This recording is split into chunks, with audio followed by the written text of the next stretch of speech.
I want to dispel three misconceptions that are pretty common about the Bible.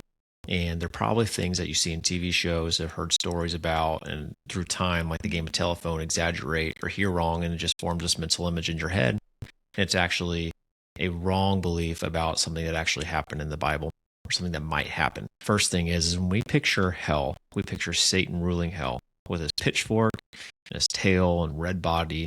We just imagine that hell is a place where we go to be tortured if you don't believe in Jesus, and the devil rules over it and he gets to decide what to do.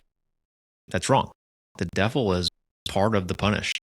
He's part of the people sent to be tormented forever and ever based off his actions. We have a reference to that in Revelation chapter 20, verse 10, where it says, "And the devil who deceived them was thrown into the lake of burning sulfur, where the beast and the false prophet had been thrown.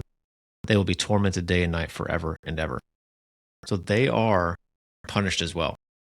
The beast, the devil, the false prophet, all punished as well. They're not in charge. Nobody is in charge except God at the end of eternity.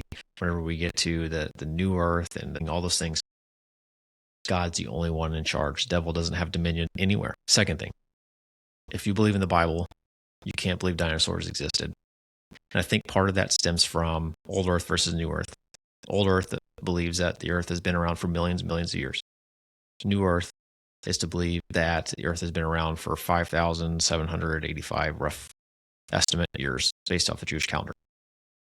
I think there's people that go, if it's new earth, there's no way. But there is a way. And what if there was some sort of earth-shattering event that wiped out all this living species on the planet? It's possible. But let's look at the scripture in Job. Look at the behemoth, which I made along with you, which feeds on grass like an ox. What strength it has in its loins, what power in the muscles of its belly. Its tail sways like a cedar. A cedar is a massive tree. If someone's tail would be comparable to this massive tree, it'd have to be a massive animal. Its bones are tubes of bronze, its limbs like rods of iron. You can tell from its description, this is not just a general animal. This is not a dog. Some people might suggest it's an alligator or a crocodile, but it seems from the description that it's even bigger and more significant than that. And we get a second creature in the next chapter, the Leviathan. And it says, "I will not fail to speak of the Leviathan's limbs, its strength, and its graceful form, who can strip off its outer coat, who can penetrate its double coat of armor, who dares open the doors of its mouth, ringed about with fearsome teeth. Its back has rows of shields tightly sealed together, each so close to the next that no air can pass through them." And it goes on and on. To me, reading that, it seems fairly clear.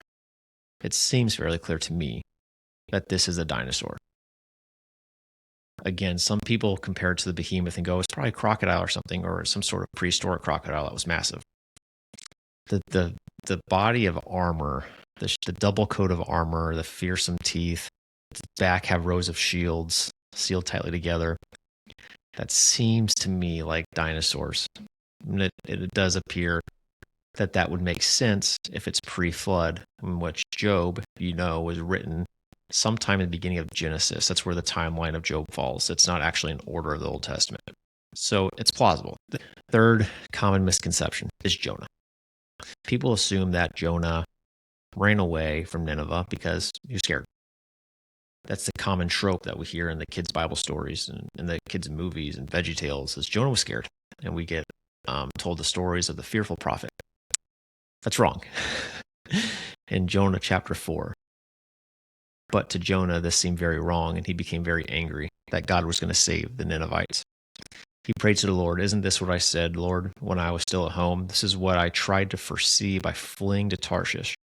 I knew that you were a gracious and compassionate God, slow to anger and abounding in love, a God who relents from sending calamity.' He said, 'This is why I didn't come.